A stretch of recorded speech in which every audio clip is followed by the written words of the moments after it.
So we're going to talk about God the protector, and you know that some of what I'm sharing with you, recent experience. So we're going to talk about Psalm 91. Psalm 91, I didn't know this is part of this research. It's often called the soldier's psalm. And there's lots of amazing stories about soldiers that have gone to war and units that have gone to war and prayed this, and their unit is the only unit that aren't injured or shot. It's just, the stories are amazing. Do Google it, Psalm 91, God stories, amazing stories. I'm just going to talk about verse 4. He will cover you and completely protect you with his feathers, and under his wings you may seek refuge. His faithfulness will be your shield and rampart. So I started Googling wings. I immediately went to Isaiah 40:31. You know, we fly on the wings of eagles, but this is not talking about flying on wings. So I figured there had to be more to it.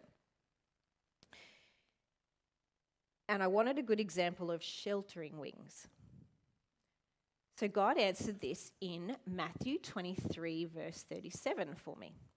Jerusalem, Jerusalem, you who kill the prophets and stone those sent to you, how often I have longed to gather your children together as a hen gathers her chicks under her wings, and you were not willing. Okay, so these wings he's talking about in Psalm 91 verse 4, these protection wings or sheltering wings are the mother hen.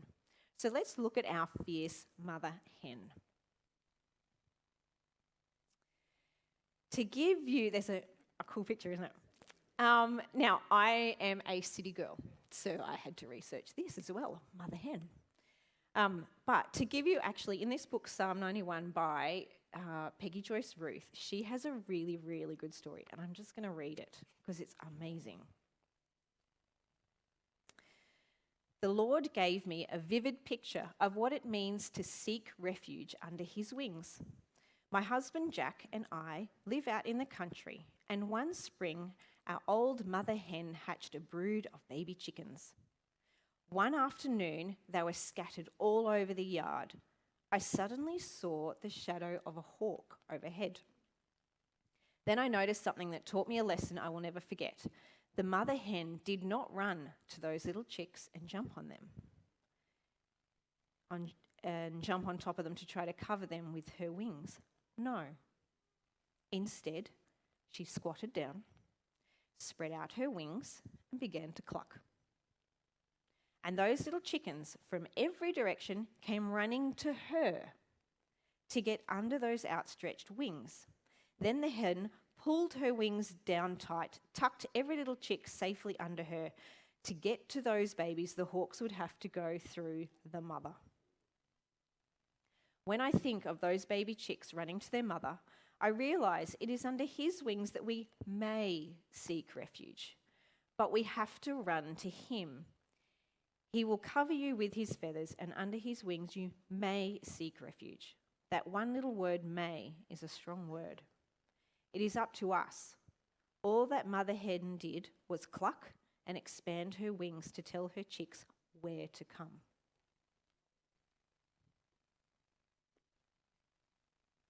Did you notice that that we, as his chicks, as God's children, we've got a part to play in this working. If we want to be protected and we want to be sheltered, we've got a part to play in that. I believe there are 3 key steps. 1, you have to hear him cluck. If you can't hear him cluck, you don't know where to run to. Number 2, you have to choose to go under his wings, because remember, God said you may come. And then 3, you have to obey and remain there until God says otherwise. So let's talk a bit about hear him cluck. You have to be in hearing distance to hear him cluck. Yeah? In that story, the chicks were in the yard. If they weren't in the yard, they wouldn't have heard their mother hen cluck. Yeah? They wouldn't have heard the warning sign. For us, we need to be in relationship with God daily. We need to be in God's yard. For me personally, this means I have to have my mind tuned to Him daily. If I'm so focused on my worldly things, am I going to hear Him? So for me, that looks reading the Bible, praying every day, choosing what I expose myself to, like listening to music or watching TV shows, being selective about what I expose myself to. I believe there's also, for me personally, there's that daily official meditation, prayer or devotion time. But then there's also that random arrow prayers on thoughts and prayers throughout the day. And for me, I know that I'm in His yard if I see a beautiful flower throughout the day and I go, oh, God, that is just beautiful. Thank you for pointing my eyes to me to see that beauty right now. Whereas if I just go, oh, nice flower, move on, I'm probably not in His yard today. That's me personally. It's a little check I do. So you're in hearing distance, but then you need to know His voice. Did you know that the mother hen has, or hens really, not just the mother hen, they've actually got different types of clucks. And the chicks learn the different types of clucks. So one of them is a contented purring sound. So apparently when they're all nestled in at night, they have a contented purring type. I don't know how you purr a cluck, but I didn't Google that. They have a warning cry sound. It's like an alarm sound.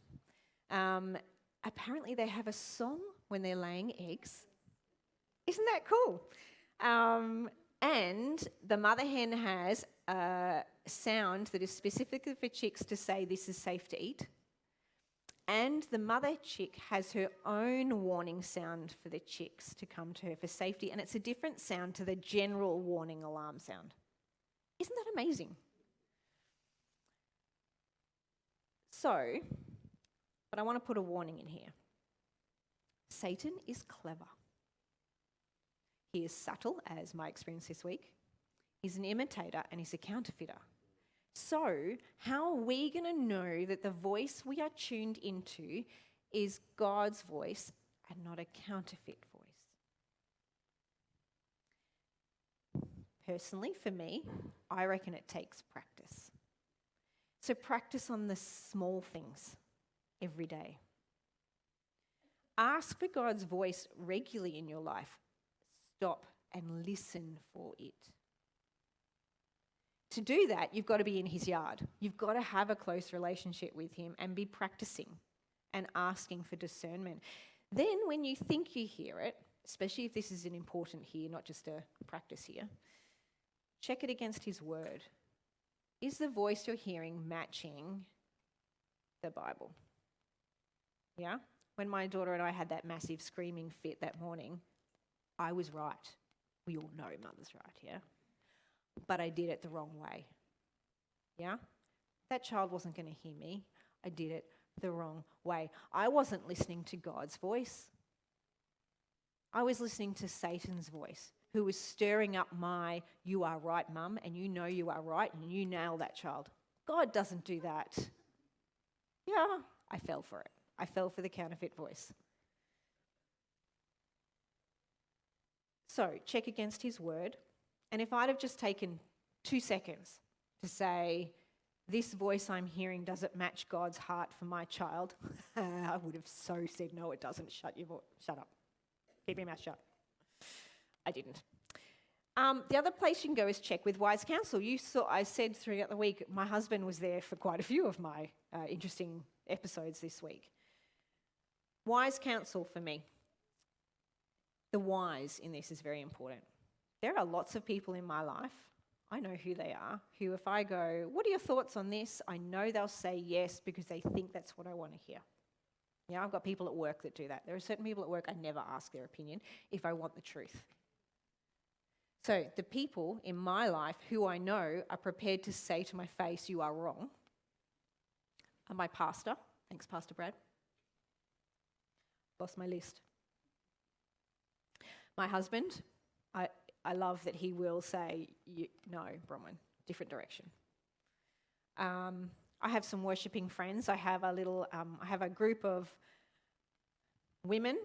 I don't call on them very often at all, but when I do, I know that I'm going to have the power of prayer of worshipping women behind me, and I know that they will say yes or no, Bronwyn, and I can trust that.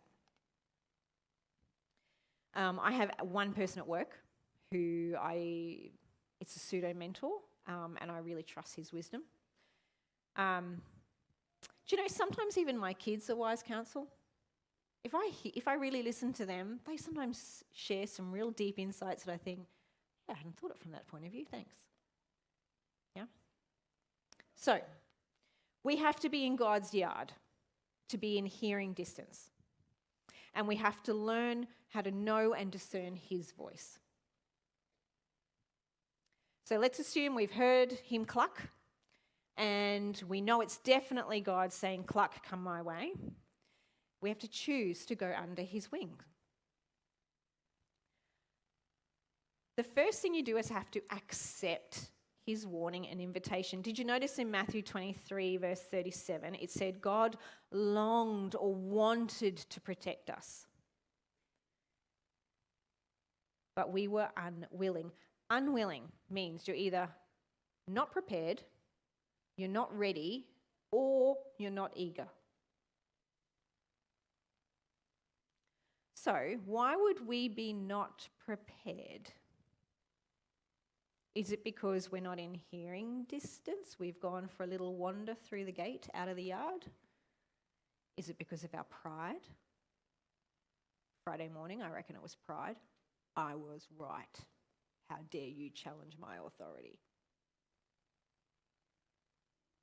Hats off to my child. She held her ground. Quite proud of that. And then when I snapped, she quietly stood back. Wise young lady. And as soon as she did that, I went, oh, what have I done? So, are we prepared? Are we ready? Why would we not be ready? Is it because our focus is elsewhere? Are we focused on the world and completely missed the cluck? Is that because we're independent? Or did we hear the cluck and go, yeah, I'll be there in a minute, I just want to finish this. Why would we not be eager? Yeah, there's some times where I go, oh, I really want to. Is it because we feel guilt? Is it because we feel shame? Is it because in our little zone we're in, we have comfort, and to run across the yard to those wings is scary, and therefore I'm not prepared to do it, even though I'm exposed where I am? Am I not? In fact, I actually just don't want to. I just don't feel like it. Can't be bothered. Or I'm too scared. So we have to be prepared, ready, and eager. So I sat there, read all of this and went, this is great, but how do I accept? I'm not actually physically running to a chicken. So what would acceptance look like to me? I'm going to suggest say it out loud. Declare it out loud, like what we did this morning, by acknowledging his name. Think about it. When you get married, you declare I do out loud. You don't stand there and go, okay. Sure. Yeah? You declare your acceptance of this person. Yeah? So, let's declare our acceptance of his rings. Let's run to him and acknowledge his name. Be noisy with our acceptance and say thanks. Have you ever seen a quiet chick? Yeah? Those chicks that go under the mother hen's wings, they don't go there and then remain silent. They're noisy. Thank you. Be noisy with God. Say thanks. Okay, so we've heard, I've lost my track. We've heard him cluck. We've chosen to go under his wings. We're now going to obey and remain. Me personally, I reckon this is the hardest one. I can live with God daily. I've got things in place, checks and balances to make sure I don't lose focus. which means I'm hearing his cluck and I can run to him. And I said to you, all week, I was so at peace. I felt protected by God, but I don't think I obeyed and remained. I think I got a little bit comfortable under there, maybe a little bit bored in my little safe zone with God, and I didn't remain. Those chicks have to remain until the mother hen says it's safe to go. If I think the danger's past, as a chick, I can't actually see what the mother hen, what God can see. I'm going to explain this through a story I read from Ministry magazine. The author is Sharon Cross, and she was talking about her childhood that she grew up on a mini farm. Get your tissues out, it's a pretty sad story. Mother hen seemed to have a terrible time trying to get those fast-moving, hard-headed chicks to obey. She would cluck at them, settle down on them to keep them warm, and then one by one we would see heads start peeping out from all directions.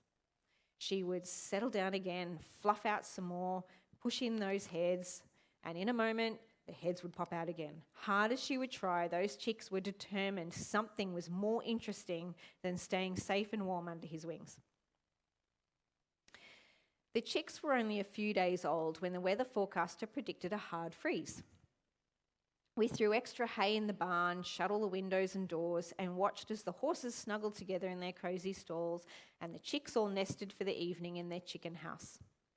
Then the hen and her brood settled in their soft nest. As we could have predicted, those curious little chicks would not stay under her. She went all through the routine, fluff and rearranged several times, but heads continued popping out. We left for the night, wondering if the hen would ever get a wink of sleep because of these 14 rebellious chicks. When we opened the farm doors the next morning, the mother hen's usual patience gave way to panic. With agitation and frenzy, she cackled incessantly. Strewn around her were 8 frozen dead chicks.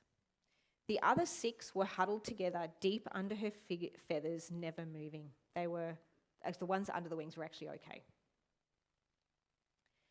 Paralysed, I surveyed the scene. All I could see were these strewn dead chicks.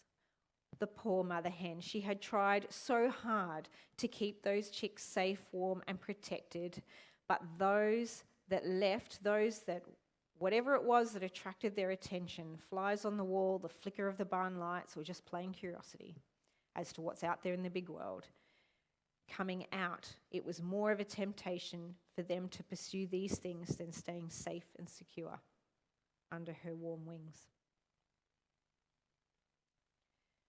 So what does it look like to us to obey and remain and not be the chick that dies because we left for safety? I think it's to do with our spiritual posture. Jesus was talking to his disciples, and if we look at Matthew 18:3-4, it says, "Truly I tell you, unless you change and become like little children, you will never enter the kingdom of heaven. Therefore, whoever takes the lowly position of the child is the greatest in the kingdom of heaven." So how do we keep a childlike spiritual posture? I'm going to throw just an imaginary internal spiritual posture check that I trialed a couple of times this week, and it kind of works. If I'm outside going for a walk and it started raining, am I the child that's chatting regularly with my mother hen? So therefore I'm protected under the umbrella. So if you picture, God's walking with you, or the whole time you're under his umbrella. So the rain starts and you actually have no clue because mum's already put the umbrella up because you're walking beside her, and she knew the weather forecast and what was going to happen. She's already got the umbrella up before you even stepped out the door. You've got because you're chatting with your mum regularly, you're under her protection. Yeah? God says in his Bible that he sends angels to protect you. So if you're in his path, and he's in your heart and mind throughout the day, the angels are doing this for you. They are protecting your path. But this goes back to that step one. You've got to be in the yard hearing him cluck in relationship with him daily. So are you the child, or are you the preteen who only calls mother hen about hurdles? So you've walked out the door and you've suddenly realised, oh, it's raining. Mum, umbrella. But you're still nearby to call for help. So God can bring the umbrella when you ask him to. But you'll get a bit wet. Or are you the teenager calling to ask for $100 because you're in real trouble? So spiritually, do you have to stop and search for God? Are you outside in the absolute pouring rain? You're drenched to the bone. Your textbooks are damaged for uni, so you need money to buy new textbooks now. So I'm going to call Mum. I can't buy new textbooks. I'm absolutely drenched. By the way, Mum, where are you? Well, we're on holidays, dear. I don't know. I made that up. Do you have to stop and search for God? Do you have to think, or are you not in relationship with God at all and have to work out where on earth you left your umbrella last time you used it because you might need it now? When was the last time I listened to God? That was an image I used to say, where am I in terms of my spiritual posture, and am I remaining childlike? And I'm remaining with God and just trusting him and chatting with him and listening to him and staying under his umbrella, under his wings. What distractions tempt you to leave the safety? For me on Friday morning, it was fatigue and pride, and I gave in to anger. Do you trust in other sources to protect you? Do you trust in your money? Do you trust in your family? Do you trust in friends? Do you have idols, another god? Do you trust in yourself? What are you trusting in instead of obeying and remaining in your childlike spiritual posture under God's wings?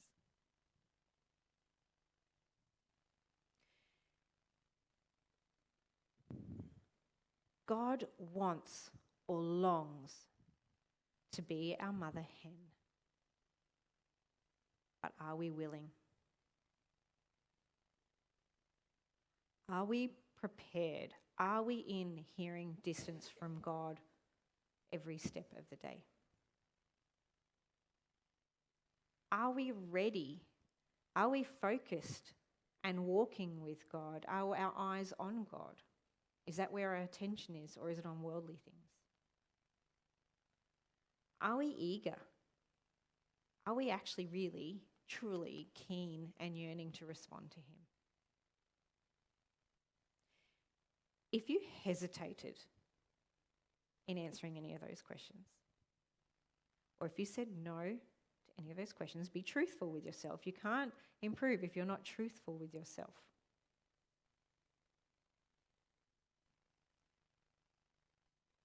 I truly hope that if you've hesitated or said no to any of these questions, I truly hope that you will pray about it and investigate why. In the industry I work in, we have something called a root cause analysis. We don't take the superficial why. And in fact, if you go to audit in my industry and you've just done a superficial why, you fail the audit. You actually have to find the root cause and address the root cause of the problem. The easiest methodology I've ever seen is something called the 5 whys. Just keep asking why until you get the same answer. And once you get the same answer to your why repeatedly, you found the root cause. I challenge you to do that for any of these questions today, especially the are you eager one. Do you really want to respond, or do you just want to stay where you are? I'm happy just being a lukewarm Christian. When you identify the root cause, I want you to address that. But do it under God's wings, do it with God's help, and do it with wise counsel. Don't try and do it on your own.